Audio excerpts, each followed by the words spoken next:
Sa puntong ito, makakausap natin si MPD spokesman, Police Major Philip Ines. Major Ines, magandang umaga. Si PR Arcangel po ito. Sir, good kasama morning. si Ivan Mayrina. Good morning.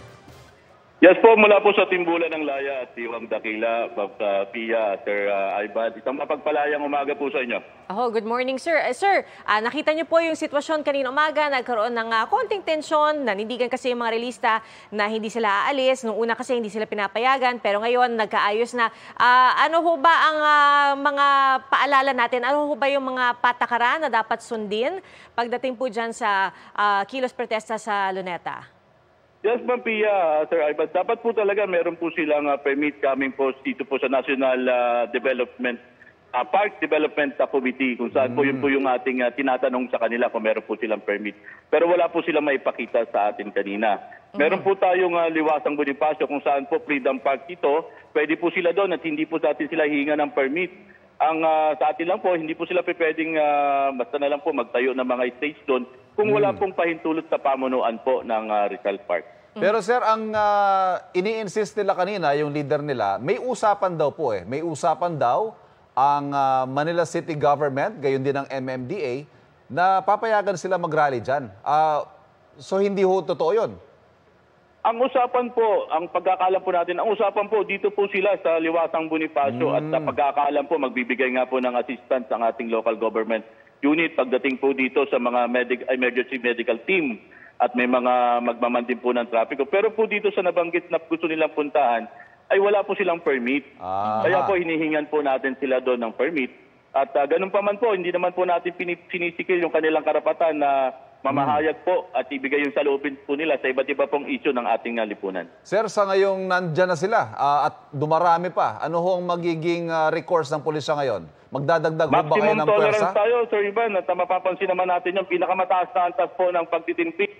Pero paalala po natin sa kanila na meron pong hagganan yung ating pong maximum tolerance. Sabi nga po ng ama ng ating pamunuan ng Philippine National Police, maximum tolerance po tayo pero zero tolerance po tayo sa mga magbabalak manggulo dito po sa payapang pagkilos na ito.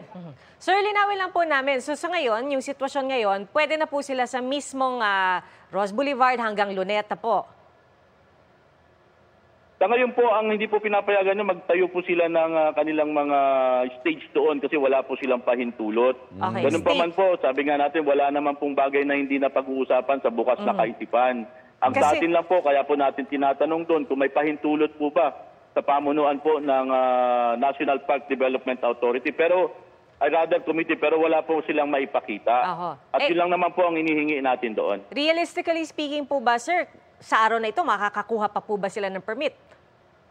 Yun pong hinihintay natin. Actually, napakahaba po ng panahon para sana po nakahingi at nakipag-coordinate na po sila doon. Ang sa atin naman, sa local government naman po, nag-usap na po sila na pwede naman po, meron po tayong Liwasang Bonifacio. Pero po doon sa binabanggit park po ito, hindi basta-basta pwede po tayo na magkaroon po ng ganong pagtitipot, magtatayo po tayo ng mga stage.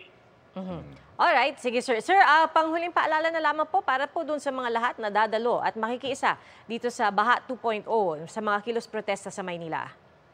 Yes, maraming salamat po. Panawagan po sa ating mga babayan, kung kayo po ay nagbabalak pumunta ng lungsod ng Maynila at hindi naman po importante yung inyong mga lakad, nakikiusap po kami na ipagpaliban nyo muna po dahil alam po natin may mga pagsasara ng kalsada rito, magkakaroon po tayo ng pagbigat ng daloy ng trapiko dahil nga po dito sa malakihang pagkilos laban sa korupsyon.